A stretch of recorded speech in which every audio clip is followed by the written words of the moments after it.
Bonjour, je m'appelle Pauline, j'ai 24 ans et je suis éducatrice de jeunes enfants depuis 3 ans maintenant.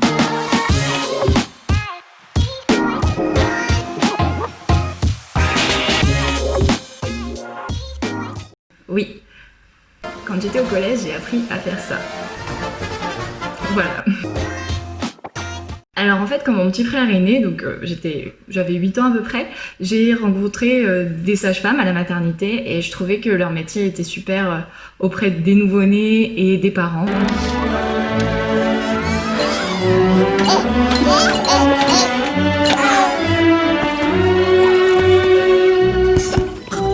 Donc du coup, je me suis dit que j'avais envie de m'orienter là-dedans.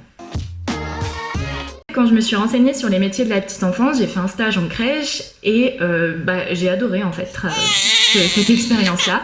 En me renseignant sur les différents métiers qui pouvaient travailler en crèche, j'ai trouvé que le métier d'éducateur de jeunes enfants correspondait plus à ce que je voulais pour les possibilités d'évolution, pour ce qu'on apprend en fait en formation sur le développement de l'enfant, sur l'accompagnement à la parentalité, la communication d'équipe, les dynamiques de projet et tout ça. Je trouvais que c'était des connaissances hyper larges et voilà, ça m'intéressait. J'ai fait un bac scientifique et j'ai adoré l'SVT, Sciences de la vie et de la Terre.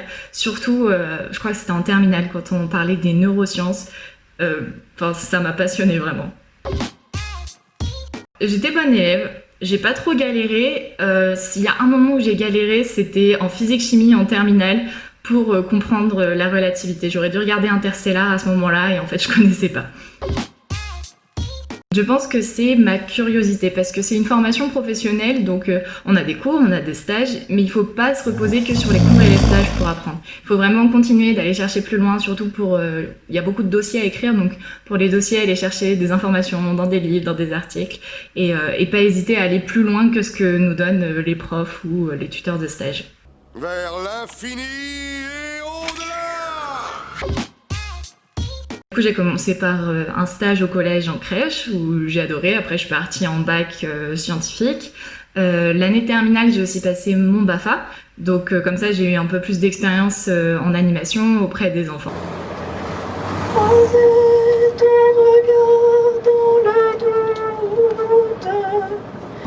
Et l'année terminale, j'ai aussi passé mon concours d'entrée. Donc, je l'ai pas mal préparé. J'ai aussi été bénévole dans des associations à ce moment-là. Et du coup, vu que j'avais pas mal travaillé, j'ai pu avoir mon concours du premier coup et entrer en formation juste après, en diplôme d'état d'éducateur de jeunes enfants du coup. Alors une fois que j'ai été diplômée, j'ai travaillé un peu dans des crèches en tant que remplaçante et finalement j'ai aussi repris mes études. J'ai fait une licence professionnelle management des organisations responsable de structure enfance, petite enfance. Je suis choqué.